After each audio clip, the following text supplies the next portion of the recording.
Okay. The Toronto Maple Leafs have signed Jimmy Vesey to a 1-year, $900,000 contract, just in case you thought you were finally starting to understand what they're doing. This video is going to be a bit of a video snack. I already made a video about the Wayne Simmonds and TJ Brodie signings. Then I made a video about the Andreas Johnsson trade, along with the Travis Boyd signing and the Zach Bogosian signing. This is a snack. So, Jimmy Vesey, finally a Leaf, and I say finally because they were rumored to be in on him back when he was a Nashville Predators draft pick and this big college guy, Hobey Baker winner, he's going to be the next big thing, and then he decides not to sign in Nashville. Where does he end up?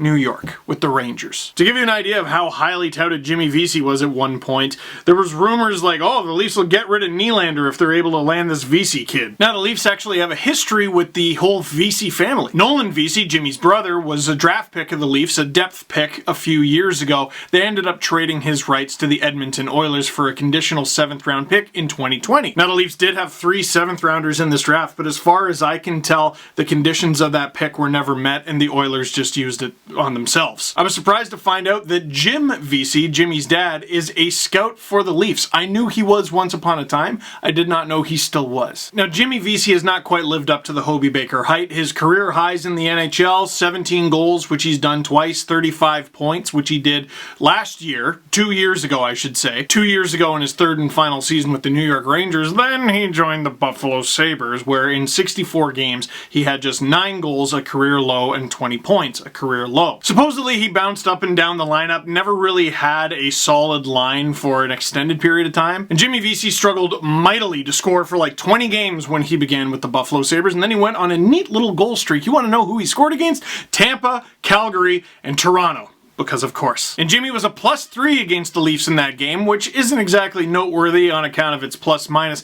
This is kind of noteworthy though. He was tops among Buffalo Sabres forwards in plus-minus at +12, which kind of makes you go, +2. On the Sabres, you say? Only 9 players on the Sabres were, and 3 of them played 6 games or less, so really it's 6. Vladimir Sobotka was another one, 16 games. Marco Scandella, another with 31. Only 4 players on the Sabres who played 50 or more games were plus players, and Jimmy Vesey was one of them. I feel like that's noteworthy. His career high in penalty minutes was as a rookie with only 26 in a season. After that, he was 20, 21, and 15. I always feel like that's noteworthy, especially for depth players, because if you're only going to be playing 12 to 15 minutes a night, stay out of the box. Unless you get into a scrap, which Jimmy Vesey will do, by the way. He's fought several people in the NHL over the years. But why would they get a guy who only had 20 points? Well, I think it's more along the lines of what I was just talking about with fighting. I don't think they got Jimmy Vesey to be a goon, necessarily, but a little bit along the lines of what Wayne Simmonds was talking about when he signed with the Leafs.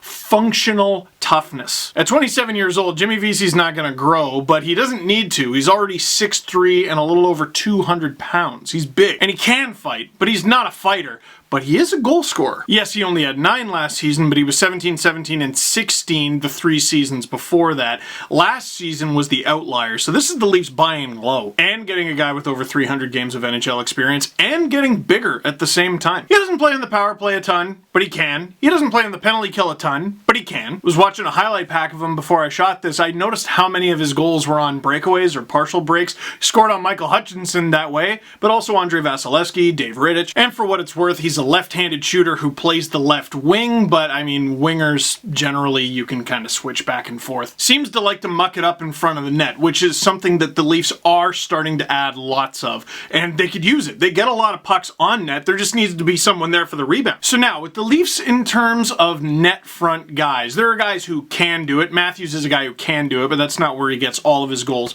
John Tavares is a net front guy. William Nylander emerged as a surprising net front guy. Zach Hyman is a net front guy. Wayne Simmonds is a net front guy. Jimmy Vesey can be a net front guy. Who am I missing? I'm sure I'm missing someone. What I'm trying to get across is this is part of how you become harder to play against. It's not just banging and crashing in the corners, which helps. It's not just fighting guys or intimidating guys, which helps. It's just being difficult in front of the net, which was a weakness of the Leafs against the Blue Jackets. And just another analytical perspective from Jay Fresh Hockey. Jimmy Vesey, signed by Toronto, is a decent offensive fourth liner whose lack of defensive play has been a real problem in his career. Oh, right. Well, now we're starting to talk about the things the Leafs do not not need. But there's an interesting little wrinkle in this because everyone's talking about what the heck the Leafs are going to do, and it just feels like a ridiculously futile exercise to do line combinations right now because they're obviously going to make a move. Even after the Johnsson trade, the Leafs are up against the cap.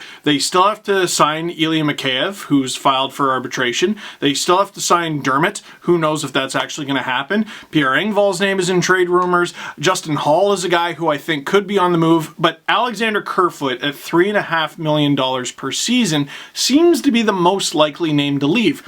Except Jimmy Vesey and Alexander Kerfoot made their names together. Jimmy Vesey and Alexander Kerfoot both played at Harvard together, and in 15-16, which was Vesey's final year at Harvard, they were 1 and 2 in scoring. Vesey had 24 goals, Kerfoot had 4, but the point is Vesey had 24 goals, which led the team, and Kerfoot had 30 assists, which led the team. So yeah, Kerfoot is still a candidate to be traded, and you shouldn't exactly build a team around a college line that was hot half a decade ago.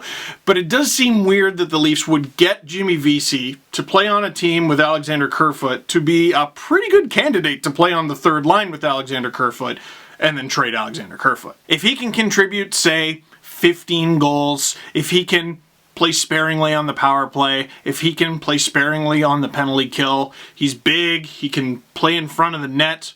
It's not a bad signing. Yeah, he had 20 points last year, but the Sabres aren't typically where you go to play to boost your numbers. Speaking of which, good luck, Taylor Hall! Although the expectations are slightly higher for the former NHL MVP and not college MVP. So, Jimmy Vesey signed to the Toronto Maple Leafs. What do you think? Leave a comment in the comment box down below. For now, that is it for this one. Thank you very much for watching. Click like if you like this video. Click subscribe if you really liked it. Tell all your friends. My last few videos are about all the Leafs news. And we got a brand new Steve Dangle podcast coming up with Chris Johnston to be uploaded tonight.